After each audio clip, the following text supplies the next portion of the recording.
আমাদের কাজকর্মে কিছুটা অচল অবস্থা সৃষ্টি হয়েছে।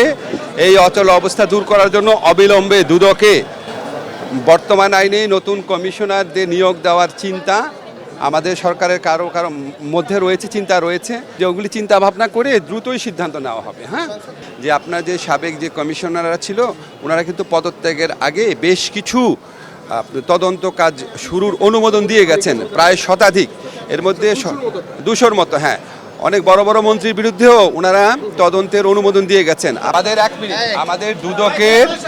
আমাদের দুদকের কমিশনাররা পদত্যাগ করার পর আমাদের কাজকর্মে কিছুটা অচল অবস্থা সৃষ্টি হয়েছে। এই অচল অবস্থা দূর করার জন্য অবিলম্বে দুদকে বর্তমান আইনে নতুন কমিশনারদের নিয়োগ দেওয়ার চিন্তা আমাদের সরকারের কারো মধ্যে রয়েছে, চিন্তা রয়েছে।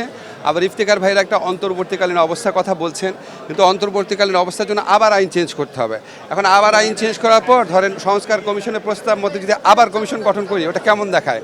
ধরেন অন্তর্বর্তীকালীন ব্যবস্থা হিসাবে 3 মাস 6 মাসের জন্য নতুন কমিশনার নিয়োগ দিলাম, এখন ওনাদের প্রস্তাবিত আইন অনুযায়ী আবার ওনাদেরকে বাদ দিয়ে আবার নিয়ে দিলাম।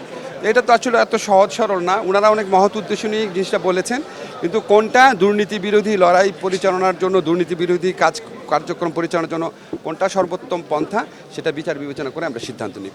আমি তো বললাম যে ওগুলি চিন্তা ভাবনা করে দ্রুতই সিদ্ধান্ত নেওয়া হবে। হ্যাঁ, শিয়া বাটার ও ভিটামিন ই সমৃদ্ধ lily glam beauty soap. Lily, always beautiful. সংস্কার কমিশন প্রতিবেদন না দিলে আপনাদের একটা জিনিস জানিয়ে দেই, যেমন ধরেন আমি বলি বিচার বিভাগীয় সংস্কার কমিশন যে আছে তারা তো এখনও প্রতিবেদন দেয় নাই, কিন্তু আমি যখন তাদের সাথে দেখা করে বললাম দেখেন উচ্চ আদালতে বিচারক নিয়োগের জন্য আমরা চাই একটা আইন হোক, আপনারা কি আমাদের আইনটা একটু করে দিতে পারেন কিনা, তখন ওনারা ওই কমিশনের রিপোর্ট ছাড়াই আমাদেরকে আইনটা করে দিয়েছেন।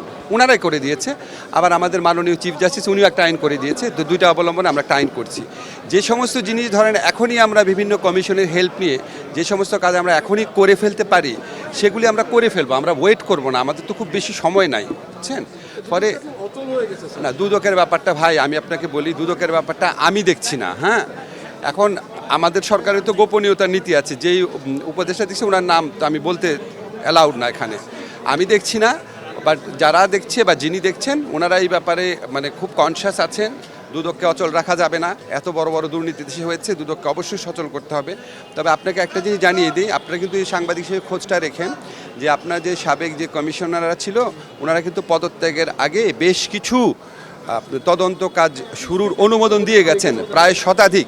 এর মধ্যে 200-র মতো। হ্যাঁ, অনেক বড় বড় মন্ত্রীর বিরুদ্ধেও ওনারা তদন্তের অনুমোদন দিয়ে গেছেন। আপনাদের সাংবাদিকদের কাছে আমার অনুরোধ যে এই যে তদন্তের অনুমোদন দিয়ে গেছেন, এই অনুমোদন পাওয়ার পর দুদক কী কাজ করছে, কারণ আমার দেশের সম্পদ হাজার হাজার লক্ষ কোটি টাকার সম্পদ লুট হয়েছে, এটার বিরুদ্ধে দুদক কী তদন্ত করেছে, যে সমস্ত ক্ষেত্রে অনুমোদন পাওয়া গেছে, আপনারা প্লিজ, আপনারা সমাজের দর্পণ, এখন একটা মুক্ত সময় পেয়েছেন, এই ব্যাপারে আপনারা অনুসন্ধান অব্যাহত রাখবেন।